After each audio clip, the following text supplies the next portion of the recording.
afternoon, the State's News. I'm Thalfikat Abdulhakim. The State Governor, Senator Ademola Jackson Nuruddin Adeleke, has assured investors and people of the state of the commitment of his administration towards the pursuit of an enabling business environment that will make the state more viable, economically buoyant, and sustainable. Oluchi Amuda completes the story.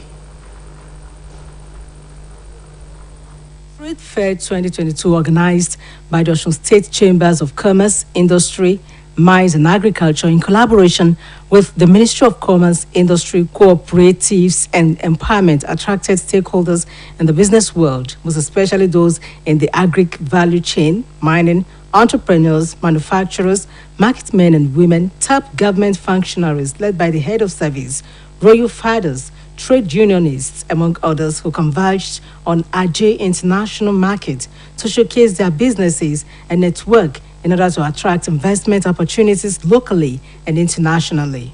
By declaring the trade fair with the theme leveraging on African continental trade area for enhancing SME growth at subnational level open, Osun State Governor Senator Ademola Adeleke stated that the trade fair is a major step geared towards fostering investment and business opportunities in the state.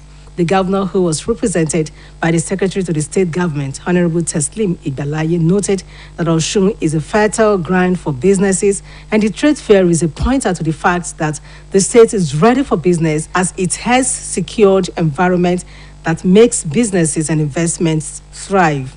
The governor maintained that Osun is not just looking for people who will use the state as a base for raw materials, but it is also creating opportunities for value chain addition and development. This trade fair will no doubt help to showcase the economic potential of the state from the grassroots, particularly in the area of exportable made in Osun products. In his keynote address, President, National Association of Chambers of Commerce, Industry, Mines and Agriculture, NASIMA, Mr. John Idiabala, who was represented by the first Deputy President of the group, Otumba Dele Oye, said NASIMA stands for the promotion of trade and investment and encourage the people to patronize made in Osun goods for the growth of the state's economy. In their goodwill messages, Chairman, House Committee on Commerce, Honorable Lateef Jayola, Olojudo of Ido-Osun, Oba Adedapo Aderemi, among others, noted that business is local, hence the need for the development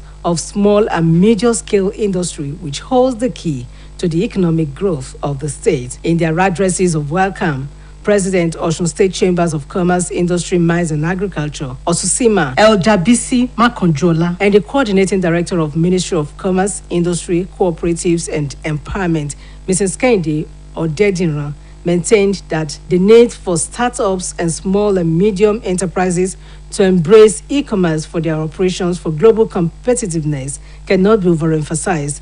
They added that government has provided incentives such as a one-stop shop where all regulatory agencies are under one roof for smooth running of businesses in the state. What we say we are doing, that you say you are producing, you are either producing in the locality or the raw materials you are using is from one another locality, and people that are buying from you are from certain locality.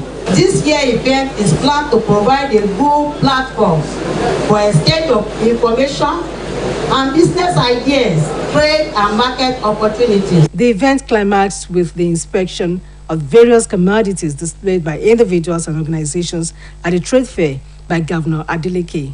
The ongoing trade fair, which commenced on the 18th of January, is expected to end on the 30th of January. Oluchi Amuda, Osbc News. The state says it detests any act of criminality in its entirety by anyone, no matter the name, color, or race. The government therefore condemns the attempt to connect it and the ruling People's Democratic Party and the state with an arrested person being investigated by the police. In a release signed by the Senior Special Assistant to Osun State Governor, Oladele Bamiji, the government promised its support to law enforcement agencies to clean up the state of all forms of criminality and make the state a safe abode for law-abiding citizens. The government remarked that it is not unaware of the enormity of potential security challenge posed by remnants of armed groups instituted and nurtured by the past administration in the state, especially towards the July 16, 2022 general election, which encouraged arms proliferation across the state. It pointed out the armed groups, which began and got emboldened with their formal recognition by the past administration as state boys, got polarized in the cause of frictions within the defeated government and the party, a mere offshoot of that reckless government, which the present administration is already collaborating with security operatives to get them disarmed and demobilized within the ambit of the law and for the good of all and sundry.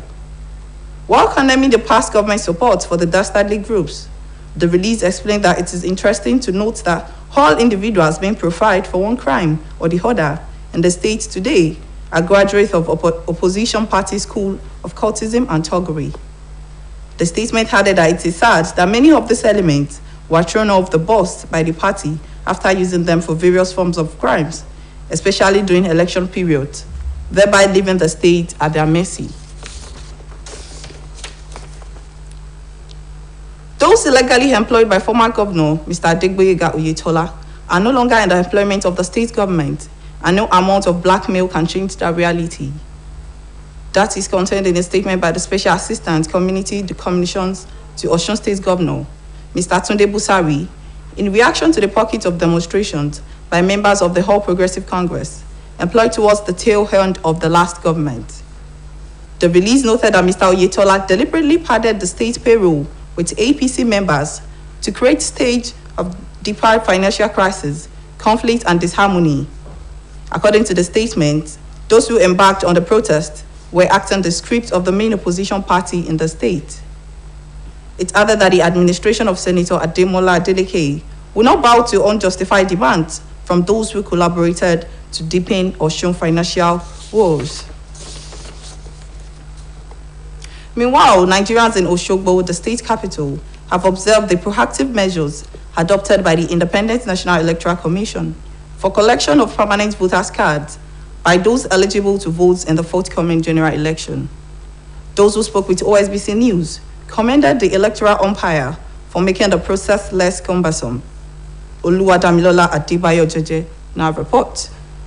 2023 general elections are around the corner, and many Nigerians are getting ready to cast their vote on that day to vote in the candidates of their choice. One of the requirements an eligible voter is expected to present before an input into the Biomondio accreditation machine in the permanent voters card (PVC). The importance of the PVC cannot be overemphasized. Hence, the reason many Nigerians have continued to visit the offices of the INEC to get their card and not to get disenfranchised on the election day. For every person to vote, he or she must be a registered voter, issued with a permanent voters card, the PVC. The Commission has consistently maintained a policy of no PVC, no voting. Nothing has changed. OSBC News Crew visited the INEC offices in Osogbo and around the local government areas and observed that people are still coming in to collect their PVCs. One of those who came for their PVC was Mr. Lawoye Oluwoye, who stated that he needed to get the PVC so as to be able to vote in the candidates of his choice. According to him, performing his civic duty is of great importance as he holds the key in determining the future of the country. The necessary thing why I understand is that PVC is very important because we will be able to vote the person we want in and the person we want to be out. Speaking in the same vein, Mrs. Bosse Ajayi, who spoke with OSBC News shortly after collecting her voter's card, expressed satisfaction with the entire process as she noted that it was very fast and less cumbersome. She enjoyed other Nigerians that are yet to collect their PVCs to do so in order to exercise their civic rights. I come to collect my voter's card. And did you spend how many hours? Just 1 minute. So then I collect it fast. Are you ready to vote now? Yeah. It will be recalled that INEC has shifted the deadline of the collection of PVCs to the 29th of this month to ensure that every registered voter has ample opportunity to collect their PVCs ahead of the forthcoming elections. Oluwadamilola Adebayo Jeje, OSBC News. And that ends the state news on OSBC TV. Please join us at 5 for the evening news. Good afternoon.